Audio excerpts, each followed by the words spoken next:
Demago has already advanced onto that winner's bracket final, and now we have two players duking it out that are both currently at their peak performances in StarCraft 2. It's going to be HasuObs going up against Dayshi. That's right. This, for me, is arguably one of the best series that we could see today. Yeah. Depending on how this works out, it could be long and dramatic.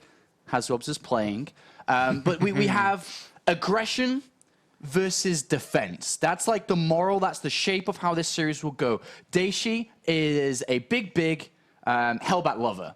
He loves the Hellbats. He loves the aggression. You can see right there, very aggressive playstyle. He's made a major rise in StarCraft 2, Heart of the Storm, over the last couple of months, especially now that he's practicing hardcore within the Team Millennium house. He's having training from the house. He's been able to practice, alongside 4GG. He's got help from players like Feast in the team as well. So I'm expecting him to do super well here today. He's got major all kills against teams, Korean teams in the Ace of Team Story Cup as well. Every single one was Korean. Every single kill. Every single kill. He's got 2 all kills in that team league. So I'm looking forward to see how well he does today. But he is going up against a German champion in his own right. There he is, HasuObs, a very stable Protoss player since the beginning of time. Before that was a champion in Warcraft 3 as well in the Germany scene. So he's always been a fantastic player in the Europe region. Yeah. Outside, internationally, not as big.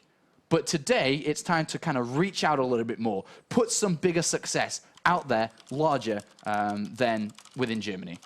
Yeah, well, if there's any players that have, any people that have spent more time in games with HasuObs, sadly it's me. I've cast a lot of HasuObs games, and they've all been about an hour long. He does bring out some... HasuObs is a player, though, that goes from extreme to extreme. Either you get a really long game, or he himself can be quite aggressive, I believe. That's really interesting you say that, because when I've looked at his style today in the last couple of days, actually, against Terran players, he likes to drag it out really long, to have long games. The longest game I ever remember seeing him was Todd and him playing at a DreamHack a couple of years back. Against Zerg, though, he's kind of the opposite, very aggressive, actually. And likewise in PvP, he likes to be aggressive, too, so it really just depends on the matchup and whatnot. Yeah, and we will be loading up into our first game here. It's going to be Bel'Shir Vestige to get things going between Dayshi and HasuObs. There may be a few people out on there that aren't as familiar with a player like Dayshi as they are with HasuObs, obviously a mainstay here in StarCraft. But Dayshi, he's doing well for himself, man. He is on the rise, as we do have spawning up to the top left-hand corner as our blue Protoss. He goes by the name of Mouse HasuObs. And spawning down to the bottom right-hand corner as our red Terran representing Millennium. He is Millennium's Dayshi. He's really put himself on the map over the last couple of months. Really, one of the biggest up-and-coming rising Terran players that the European scene has had. And I've been in the European region for a while. Yeah. Many years, actually, surprisingly. Cool for some of you that don't know, 23 years, to be precise. And in the lifespan of StarCraft 2, Terran has always been the weakest race in Europe. Yes. Always been the weakest race. We've got players like Stefano who do incredibly well. Nurchio, Protoss has got Naniwa, Grubby, Mana. But Terran players, until recently, have struggled. Players like Lucifer now are at the top of the table. And now Dayshi is a guy that's climbing up there to the ranks of Happy, to the ranks of Cass. But he really excels when it comes to an online scene, when he comes to being able to play from his computer back at home. That's the main reason I think that he's going to perform well. And one key strength of Dayshi is that, yes, he's aggressive, but he doesn't have to be. That's so strong to have. He can be aggressive in Hellbat drop you, but at the same time, I've seen him go command center first. I've seen him go barracks, command center, abusing that aggressive image and doing the complete opposite. Yeah, and this is actually something I spoke to in the previous season with Todd about, actually, in the form of there were these tendencies of Dayshi to go for the aggression, but then eventually, this is a while ago though now, eventually his macro would slip and that would be not exactly his forte. But he's ironed those things out and now he is a fully rounded player and it shows on the online scene. Not necessarily just yet in the offline, in Home Story Cup wasn't the most impressive of performances, but online, if you meet any better Terrans in the European scene right now, let me know, because Dayshi's pretty good. Dayshi's good. He's only 18 years old as well. Only just a little bit older than Duck that we mentioned. He's the youngest in the league here, so he's got a lot of potential ability here. But look at this SCV moving across the map. I actually thought it was going to the complete right-hand side, but never mind.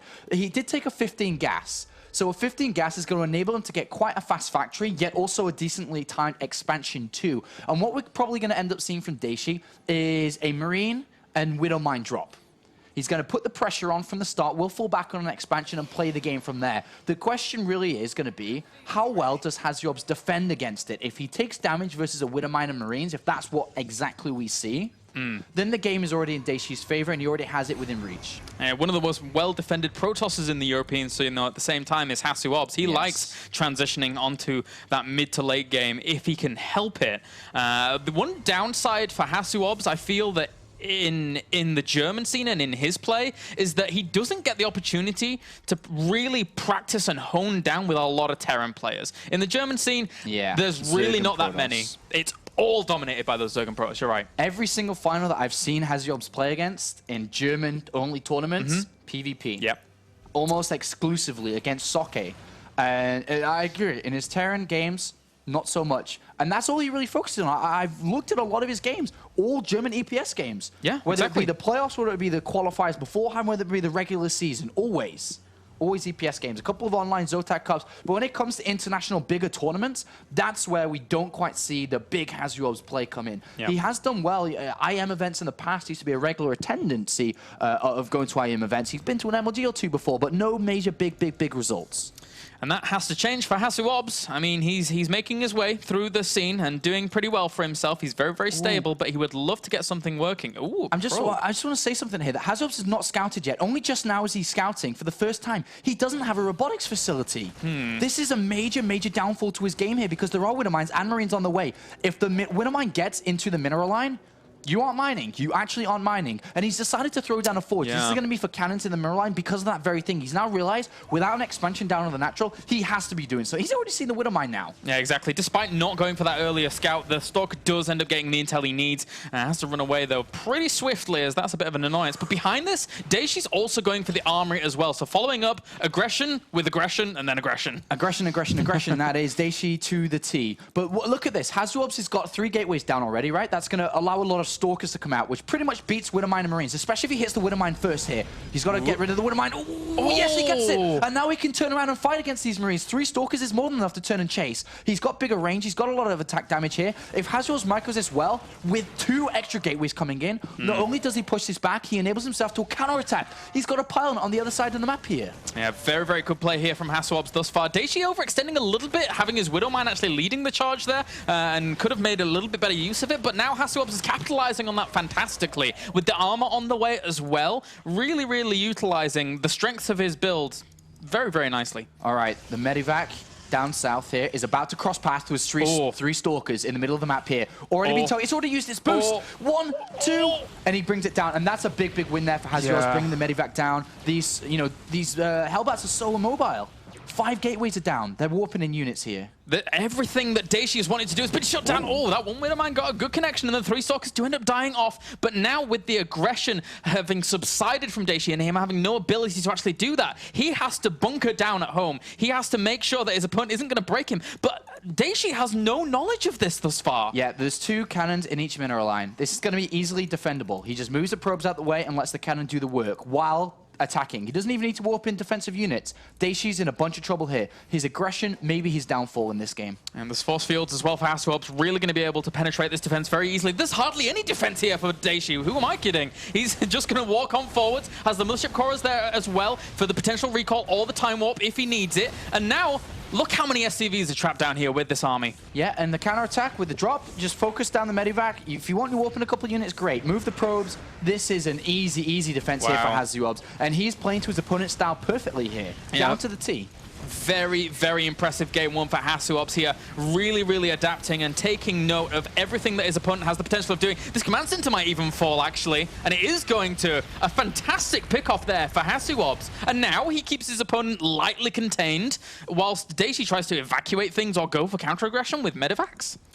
All right, HasuObs gonna go up that ramp and will not care. He'll just care. He'll spot now with the fake Phoenix and saying, so many units. I got a time warp here, whatever. There goes that Guardian shield and should be able to soak up a ton of that damage. The Hellbats causing quite a bit of havoc to this army, and he will end up killing off quite a lot of them. The Hellbats, the saving grace of Dayshi here right now, should be able to hold off for just a little bit longer. He actually has 2 more Hellbats loaded up in that medevac. Yeah, but they're micro very weak. actually saved every single Hellbat there. Great micro from Dayshi. Really solid micro. Look at all those Hellbats that come out the medevacs, all low health. But it still doesn't matter. As great as his micro was, you know, he's getting crushed. He's getting rolled. HasuObs playing very, very well here in game number 1. And again, Hasu, as of late, he's at his peak performance once again, as is Dayshi, but Hasu seems to be that little bit higher. GG for game at number 1. Hasu takes it. And Dayshi has a fight on his hands. All right, for one, I don't know if you guys out there expected the same. I was expecting a 2-0 for Dayshi here. HasuObs coming out with that, you know, calculated, really prepared build. I'm pretty sure he said, well, you know, you're quite popular, you're quite famous for your aggression. Well, what happens if I'm aggressive to you and while defending with cannons back at home? So it's a nice prepared build there against what he probably expected to come. And the really good thing is I say that, you know, he prepared that, is he went 3 gateways before even, he didn't scout. He already had a plan in his mind, and I was a little bit worried without the robotics facility, but the Forge coming down immediately as soon as he 100% knew what was going on.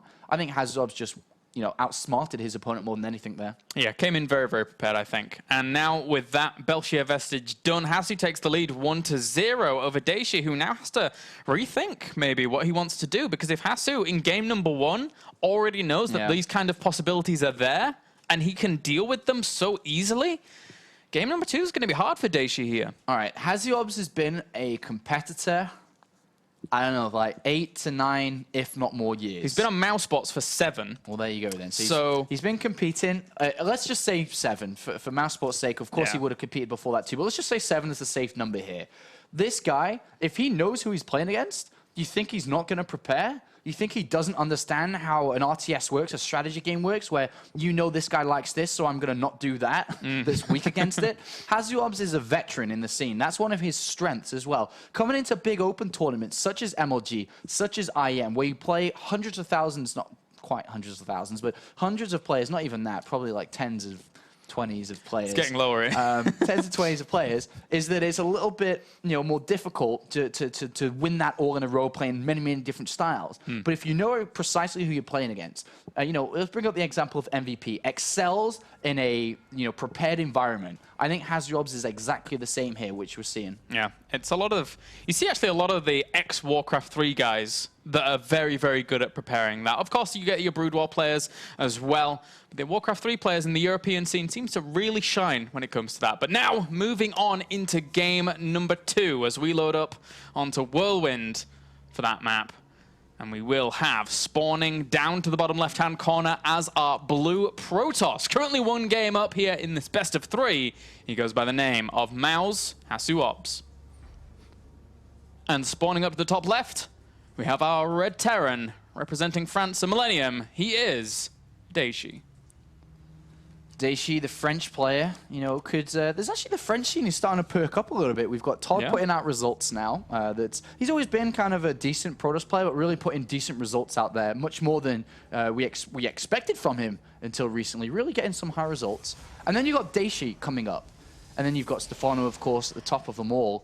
But with Stefano's reign coming to an end potentially, there is a, you know, there is a title, there is a position for #1 French player, and I think between Dayshi and Todd, fierce battles. They go for it. Yeah, fierce battles will be fought as well. First Dayshi, he has to move on to the round of 16 here. He can't go away with any less. In the round of 32 last season, he was eliminated and then knocked back down to Challenger.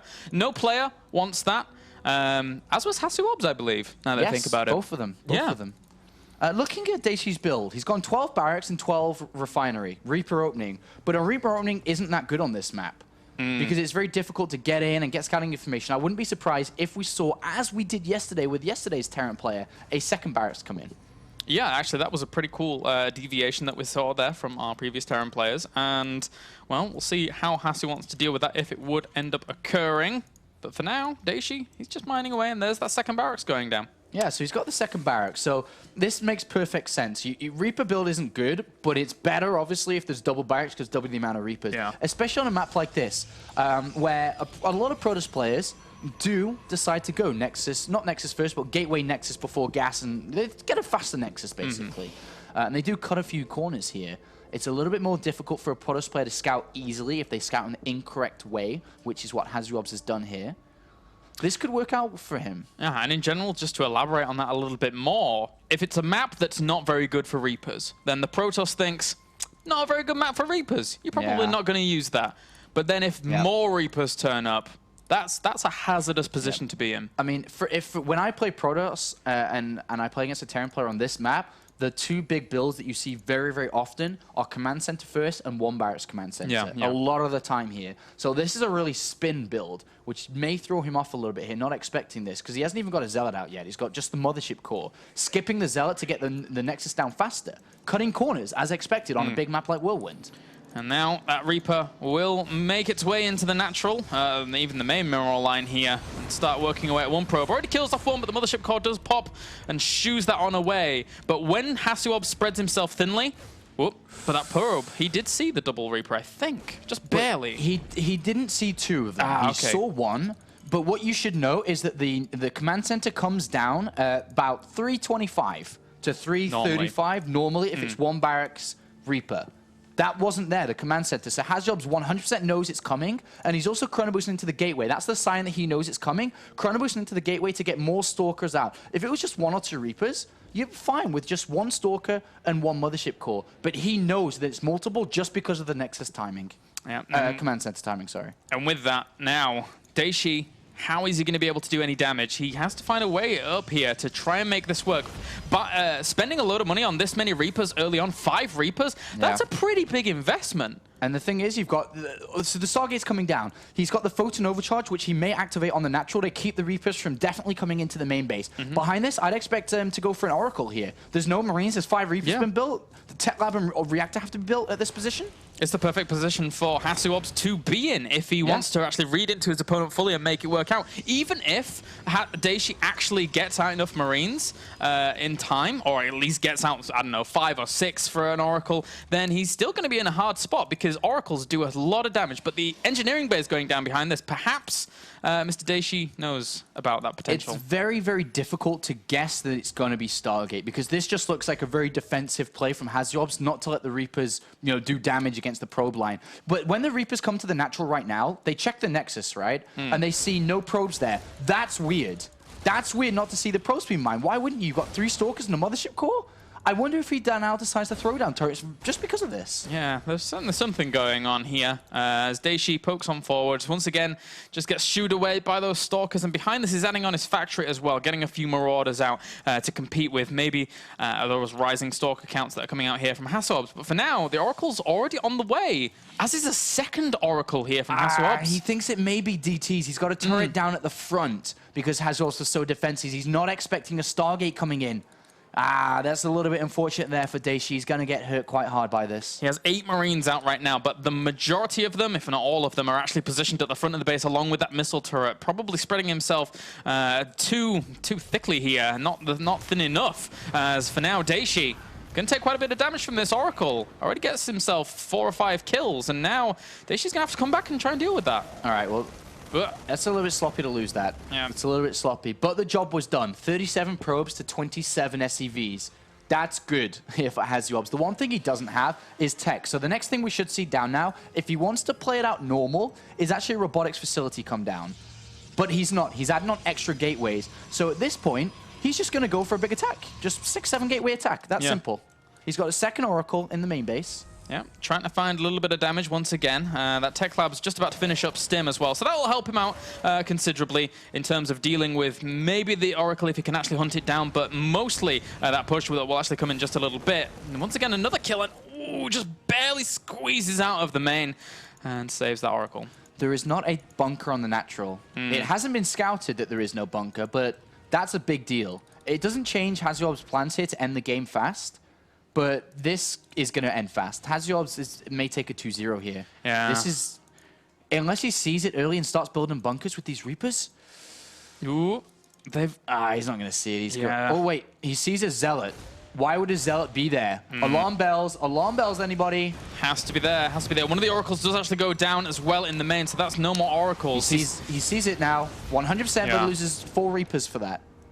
And is he actually going to position bunkers? He starts throwing them down too now. late. It's going to be too late, you're right. I mean, that pylon finishes up. He starts warping in just a round of Zealots here with all the gateways he has.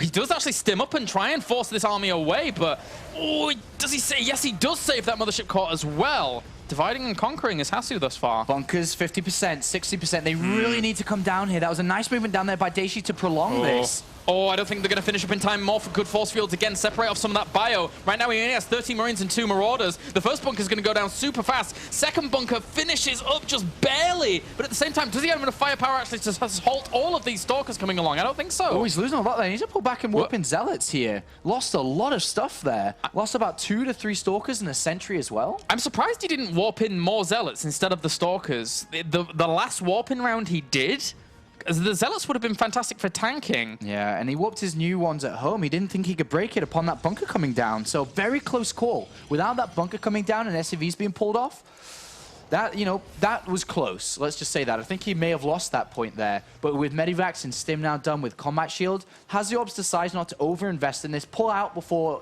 throwing too much money at this case, and is now going to fall back on Double Forge. The problem is that he's way behind in tech. He has a good probe count and a good economy, but he is behind in tech. He has no splash damage here at all. You're right, and he's going to try and compensate for that by going for charge to close the distance with this army a little bit quicker. Templar Archives go down as well here. Dayshi's well-versed in dealing with Templar Archives. I've seen him go down for many, many quick Ghost Academies in the past, but we'll see if he wants to go for that as he throws down his armory, getting that 2-2 on the way. Protoss here in this game is going to be playing the catch-up with not only the tech, but also the upgrades. Yeah, the upgrades. I mean, he's got no upgrades at this point. He's only just now getting his Templar Archives down, as you say. Dayshi's going to have an opportunity to drop. This is where he's going to get a good lead in this game. I'd say it's still kind of equal. Yeah, I mean, HasuObs was definitely in the lead after getting the Oracle in there and whatnot, but now I'd say that it's kind of equal, and maybe a little bit in favor of Dayshi. I was like, Dayshi. But with these drops coming into play, which we so shot to see, that's where he's really going to get a lead. We'll see now. HasuObs sends out one Zealot to spot exactly where his opponent is. Sees the entire army, so he's going to position himself in a very, very defensive manner to make sure that Dayshi cannot penetrate that defense at the natural. But he's cranking out that 1-1. So he catches up with Chrono Boost fantastically there, does HasuObs. Repositions his Stalkers, making sure that no scary drop play can occur. Yeah, and that's the scary part of this. Dayshi doesn't need to overcommit, though. His goal at this point is just to keep HasuObs on 2 base for as long as possible, because the longer he's on 2 base, the he'll claim up too many minerals and not enough gas to make the switch over to Colossus. So what we should be seeing is either a massive amount of units, which is probably the choice here. He's actually building the Viking. Wait a minute. I thought he knew about this. Well, with Double Forge coming down, he doesn't necessarily know. I really thought he knew that this was Templar play, because I was going to say massive amount of units, or the Ghost Academy coming down, and then looking to hit a timing before the Colossus comes in, for example. That should be the normal game plan, but there's a scan. All right, this reveals exactly what it is. So we should ideally see a Ghost Academy come down, and then he's going to build a massive army to hit before Colossus comes. And you can't go High Templar and Colossus on 2 base. You need a third. And there was a cute move that we actually saw Dayshi do before. He actually stimmed up a Marine, looked around at his opponent's composition on the top without actually seeing a scan, throwing down a scan, and saw no Stalkers at the front. So he knows that any drop play would have been a little bit hazardous. He's actually sending 2 Medivacs over there. No, he's going to pull those back. But that's why we saw no drop play assault at all. He already knew where they were positioned and didn't want to try it. So, I mean, right now, Dayshi's just coming back to make sure he can take a 3rd base. There are pylons everywhere, so counterattacks are possible. But this is the window now for HasuObs to go take a 3rd base to make that switch. He'll take a 3rd base and then throw down the robotics bay most likely here. HasuObs does have a good army size. 87 supply to 89, but definitely needs to take a 3rd. But until the Colossus comes out, Dayshi with the Mobius reactor on the way and Ghost should be making, actually, or very shortly, in a couple of seconds, should be making. And I'm impressed at how well Dayshi just cleaned up the map in terms of pylons. There's another one going down to the left-hand side, but other than that, there were 3 pylons across the right-hand side that were all cleaned up by Dayshi. One obviously blocking the command center from landing, but still did a very, very good job there, preventing any kind of counterattacks, which are an absolute forte point here for people like HasuObs. He loves just warping in a few Zealots here and there, kind of separating those off from the army and trying to go for your mineral line. Looks like Dayshi's just going to focus on a clean, straight-up fight here. Hasn't attempted a single drop, knowing that HasuObs is a super defensive player and actually wins a lot of games against Terrans because they overcommit to drops. Yeah. But in this case, Dayshi kind of playing to his opponent a little bit here. As you said, saw the solid defense down. But the ghosts are coming out. I would like to see Dayshi move out very shortly because he's got good upgrades, 2-1 at this point, has Hellbats mixed in, and he's going to hit before Colossus come in. It's the perfect time with these new ghosts that come in. If he waits too long, then he won't try to hit a timing. He'll just take a big 200 supply fight. And we're seeing more commonly now the actual armor for the vehicles coming out here, because when you're incorporating those Hellbats in, giving them a little bit more of a tank, giving them a bit more beef, really helps out against a very heavy charge lock composition that comes out from a Protoss, as it does negate a lot of that damage. So it's cool to see this being worked in nowadays. And Dayshi's been doing this from the very beginning of Terran's doing it. All right, so remember that HasuObs is currently leading this series 1-0, but Dayshi's moving out now with a really good timing against no Colossus, but the first one's about to pop. Even with one Colossus without range, it's still kind of a good time to hit. This is really strong push, a really strong push coming from Dayshi. Yeah, HasuObs does have a lot of storms saved up and good to go, but how many ghosts are there actually out? There's 5 in total, only a few of them leading the charge here. There's that Viking will bring down that Mothership core super fast, but the Photon Overcharge already did go down on the Nexus, so it's expended all of the energy. Whoa, the ghosts actually didn't get the EMPs that they would have liked to, if any, and storms are going to actually rain down pretty quickly here, as he saved all those High Templars at the back, making sure those ghosts couldn't close the distance with them. Double counterattacks, though, on the third and the natural that we've just now caught wind of, with a pylon, as you said, getting up on the other side or the left-hand side of the map. He's able to get into the middle line. This is now bringing HasuObs the time not to take a fight. He wasn't quite ready, so we can see Thermalance isn't quite done, but Dayshi has to go back to defend. Ooh, HasuObs in the middle of the map, kind of overextended a little bit, and he's going to get chased down. Storms should be able to save him for now, and he has to pull back, but another storm means that Dayshi has to run straight through it to try and get a High Templar kill, but he doesn't get it in the end. Yeah, what a great counterattack there by HasuObs. It's really, as you said, become the staple of playing good Protoss versus Terran is the good counterattacks. And now with Colossus out, his timing has gone. Dayshi needs to go back and focus on Viking production. And this will allow HasuObs to start to climb to 200 supply of his own. Oh my god, he just lifted everything inside. He lifted everything? There's... Oh. All right then. And it's been spotted. But the Zealots and the High Templar are in place to feedback and also storm on top of the Medivacs. Medivacs will burn here. They have a lot of energy. All of them have almost 150. He's actually just going to go for this. Feedbacks. He needs... Oh! That would have been... He would have lost a lot if he'd have committed fully. He realized that, you know, I've missed my timing and I've got to try something drastic here. Yeah. And it didn't work. Oh, it was spotted so early by HasuObs there. He could have rained down terror on those Medivacs. I wouldn't be surprised if HasuObs moved out himself soon. He's up to 3 Colossus, almost a 4th, and narrowing on plus 3-3. At least if he doesn't, you know, it's HasuObs. He doesn't need to take a 4th. I mean, he doesn't need to take a fight. He'd take a 4th. I think he actually probably would take a 4th before he fights. It's HasuObs after all here.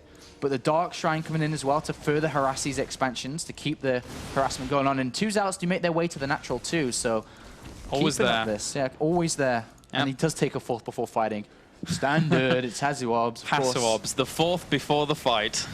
That's how he does things, man. That's how he does it. You will always see HasuObs draw the game out. He doesn't care about those straight-up fights. And time again, casting HasuObs, very rarely does he actually go for it. He will just bleed his opponent out and keep them constricted as best he can do with these Zealot run-bys and make it very hard for them. Do you know what's really interesting from a Terran player who invests in +1 armor on their Hellbats? Is that they're trying to, you know, really emphasize the timing that they could hit with Hellbats before Colossus, for example, in this game. But the weakness of it is if it doesn't work, your Vikings don't have +1 attack.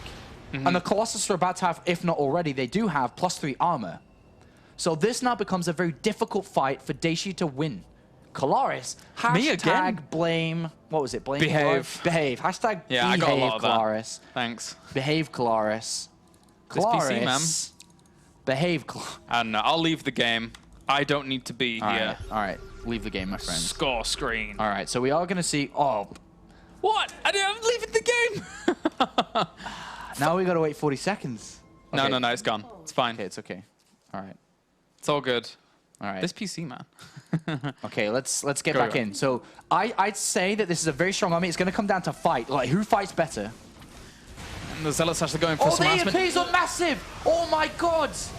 He lands a lot of them, and Storm's trying to go down as well here. He retained a little bit of the energy on those High Templars to try and kill off some of this bio, but Dayshi pushing on forwards once again. He's down in supply, and the Colossus have retained themselves, but still there's a lot of bio linger there. And so he does throw down another Storm, trying to kill this off slowly. And, oh god, it's so scrappy, so much bio eventually dies off, but the entire Protoss army dies off, apart from a few Archons. The Zealots counterattacks going on. That's the only reason why this really worked. That was messy. That EMP should not have hit as much as it did, and that army should not have evaporated as fast as it did either. Oh boy, that was a close one there for HasuObs. He has got a 4th base up, and he has got a lot of money, so he's still in the running. Actually in the lead for this, but man, those EMPs. Yeah. What game was I watching the other day? It was in OSL. In OSL. And it was the really good game from I Am First. First against Fantasy? Yes. Yes. It was the same game on Whirlwind. EMPs again. Oh, yeah. Almost won the game for Fantasy, and that just flashbacks of that. Those EMPs. And this Zealot's still going, causing a lot of havoc here for HasuObs. He's up 54 supply right now, so doing very, very well for himself. Dayshi running up against the brick wall that is HasuObs. And worker supply 74 to 33. HasuObs has killed off so many workers this game, just with a few Zealots here and there, really making it work out whilst engagements have been going on over the other side of the map. And now warping in DTs, adding that cherry to the top of the cake here that's going to cause him even more problems. And a 5th base, standard token, HasuObs here before moving out doing anything, just focusing on his economy. He's got 2 more robotics facilities for 3 in total. So let's say he loses the next fight and has no Colossus, he then makes 3 at a time. Yeah. An incredible high amount of Colossus being able to produce out at a fast, rapid speed. We do see +3 armor missing from Dayshi here, but HasuObs is leading this game. His slow, methodical defensive play is playing out superbly for him here. Nice snipes there from Dayshi. We'll be able to keep him retained for now at that position and forces the cancellation of that base, but still the Planetary Fortress held up and strong up to the top right. Those Robos finish up and more High Templars warping in, but the DTs and the Zealot harassment will never ever stop. As long as HasuObs has that economical standing with his opponent and that supply position, he's never gonna stop this. Do you know what feels great as a Protoss player? Is to have lots of money. Yeah? It's so good. It feels so great. It feels... I was going to say something I shouldn't have said. It's really good. It's really good. Because you take a fight and you're like, oh, well, lost some units. Let's make another army real fast. And you can switch up with 3 robotics facilities, 16 gateways. You can make a Zealot Archon army like that. You can make a Colossus army like that. Yeah. So it's actually pretty fun. I'd say fun's the best word to describe it. Warping in all of those units instantly wherever you want on the map. Once it gets to that later stage, Protoss having some fun times. Dayshi, on the other hand, he's not having as fun a time right now. He's trying to keep himself stable in the middle of the map here. Securing himself that watchtower. Storm goes down, dances out of it. And keeping those ghosts in that High Templar dance constantly going. Yeah, do you know what's not fun, though? What's that? Is not having enough observers, which is actually building another one for, because Cloak is on its way, and that's not fun. Fighting against Ghosts is not fun when they have Cloak and you don't have an observer. That being said, though, Dayshi isn't as aggressively making Ghosts as I would like to see a Terran at this point, but to that point, he doesn't really have the economy to be able to make them as aggressively. Yeah. Not going up to the numbers that you would see a player like Happy would, for example. Well, I think this is a perfect time for HasuObs to move into the middle of the map, actually. To catch his opponent retreating. I thought that would have been smart for him to do. He rebuilds his 5th immediately. The scan does go down. Cloak is 50% on the way. Well, even if he took the fight in the middle of the map and lost the majority of his army, it comes back to what you were saying before. He can replenish that pretty easily. I mean, 2,500, 1,500, it's a damn sight easier to replenish than it is when your opponent's got 600, 100. Yeah, nice flanking storm there.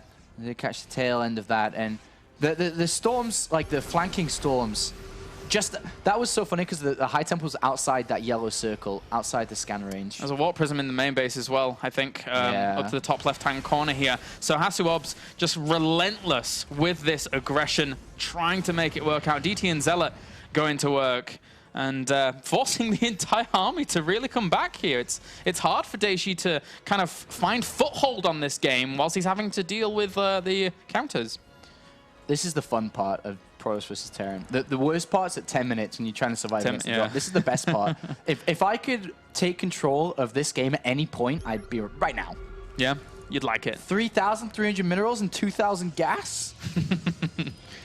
As long as this army doesn't die. Oh, he's got 2 ghosts in the army. Whoa. Well, he landed 1 or 2 of the EMPs there. Not too bad. And he picked off a high tempo too. It's pretty good. Did it go down? Oh, okay. Well, the Vikings actually move forwards as well, catch themselves a Colossus. That's pretty nice. And HasuObs realizes that this might be the focal point as to where his opponent's going to put on some aggression. 185 supply right now to 185 supply. Again, HasuObs. You have to be very careful. You've got to be so careful. He keeps eating these major EMPs, and they just turn the fight immediately in Dayshi's favor. Again. Even Probe's doing some zapping action here, but at the same time, down to the very south, trying to pick off another base. Despite HasuObs doing some very, very good counter-aggression, Dayshi, for all his merits, is actually kind of limiting HasuObs as well. Dayshi's army is very scary. There's a lot of Hellbats in there. You know, there's 3-2 Marines. The way that he's going to win this is actually focusing very heavily on Colossus and Storm. Yeah, great. Any kind of Terran versus Pros games like that. Colossus mainly because there's so many Hellbats. You cannot go Zealot Archon in this case. They get crushed by Hellbats. And HasuObs, whilst taking this engagement in the middle of the map, decides to expand to one of his opponent's bases, arguably. As expanding towards his opponent during all of this, not too bad an idea, I guess, if he's been denying this base down to the south. Dayshi now on the retreat once again, losing a few of his units, and it's 200 supply to 100. You can storm this. He's going to storm it. This could be sick. Oh, beautiful, beautiful storms. Dayshi, unfortunately, sampling a lot of the weather there. Yeah, that was just beautiful, man. Just expecting the Terran army to walk north, but now there's Blink to the right as well. Standard Hasu move, trying to catch all of those medevacs. They're so low, and he will be able to catch quite a few of them. That's a lot of army supply. That's game. That's checkmate, man. That was too much damage. And the look at the resources difference. 120 supply to 200, that was game winning. Beautiful moves there from HasuObs. The Storm and then the Blink. Yeah. Hasu has really turned this series on its head in comparison to what we were predicting earlier on, because now he's looking great here. Just playing out a very stable standard game, not overcommitting where he feels he's going to be a little bit pressured. Good snipes there by Dayshi, though, trying to bring himself back into this. This is his last push. He needs to save this position. He needs to retain it, but the storms go down once again for HasuObs, pushing Dayshi on back. Vikings trying to pursue, but I don't think it's going to be enough. Yeah, this is not going to be enough here. HasuObs is going to come in to close the game. Still 200 supply versus 70. GG, well played. A good 33-minute game there on Whirlwind. And HasuObs is the one that advances through to the winner's match to go up against Damaga. It's always going to be long if Hasu wants it to be. Yeah. There was the potential early on of him trying to shut that game down completely, but it's Hasu, so he'll pull back, he'll play safely, and he'll just keep going from there. And he put basically to summarize how he plays Protoss versus Terran, he puts himself in a position that it's almost unlosable. That's the best way. That's because he's so defensive, banks up so much money. Even if he loses the fight by mistake, he's got so much money behind him that it's still unlosable. And he's been that way forever. He's been that way for a long, long, long time. One of the things that I can remember about Hasu was when he was playing the NASL in PvP against Hook, and he would always play this very, very defensive PvP style in a time in Wings of Liberty where it was a lot about aggression, But Hasu came along, defeated Hook in a very, very surprising series for a lot of people there, and that's Hasu, man. Defense, defense, defense. That's right, and we'll see if he can defend well against Damaga, who, how is he going to play? He was playing the defensive earlier on against Duck Duck. Could be a change of pace for the next series. Could potentially also be very long as well. We'll see, as we shall go to that in just a little bit. So after the commercial break, guys, we shall have Damaga versus HasuObs to see who advances on to the round of 16.